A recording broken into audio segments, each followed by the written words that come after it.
So test and set basically returns the old value pointed to by the pointer, the old pointer, and simultaneously update the value, the set value to new. So you're trying to basically swap the test.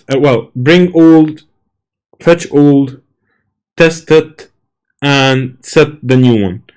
The reason it is called test and set is that it enables you actually to test the old value, which is what is returned, and simultaneously setting the memory location to a new value. So we will basically look how such a thing can be used right now.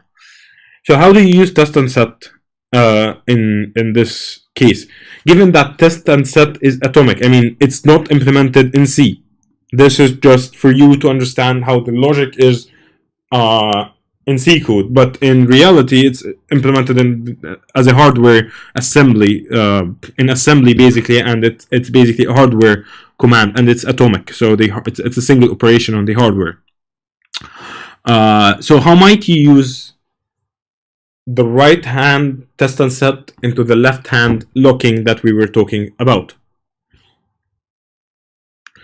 And which line would you change to use the test and set in instruction? Is it line 5, line 9, line 10, line 11, or line 15? And the answer is line 9. Okay. So what you're going to do with test and set now is that you're going to remove line 9, which is basically the while loop, and you will basically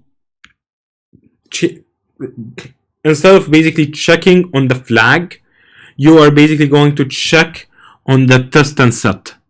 Okay, given that test and set is an atomic function, so while, and then you open the parentheses and you do test and set, and you basically check on the flag.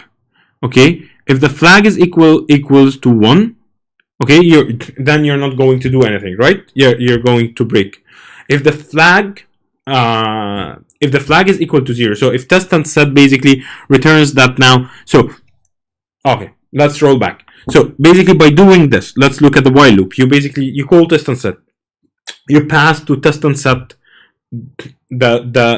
here you were just passing to the while loop the flag and checking if the flag is equal to 1. The flag is basically a member of the mutex. Okay, now what you're going to do is that you're going to check for the result of test and set, and if that result is 1, then you're going to basically change. You're not going to do anything. You're going to go in the while loop, spin waiting, doing nothing.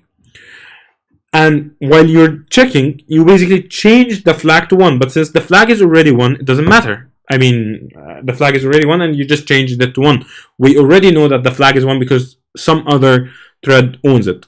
Now, the old thread that owns that thread, that owns that lock, if it quits, it exits. And now it sets the flag to 0. Okay? The next time you call test and set, it will basically check for the flag, and basically it will return the flag, which is 0 now. But while returning it, it's not just going to return it, it's going to return the flag, the old flag value, and at the same time set it to 1. So now once you will get the 0, which basically means that, well, you know what, I can proceed, the while loop will be broken. But at the same time, you have set the flag directly to 1. So now no one else can basically acquire the lock.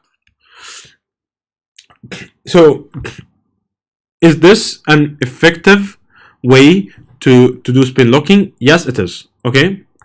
And it's basically, it does preserve correctness. Okay. And does it basically provide performance? No, it does not.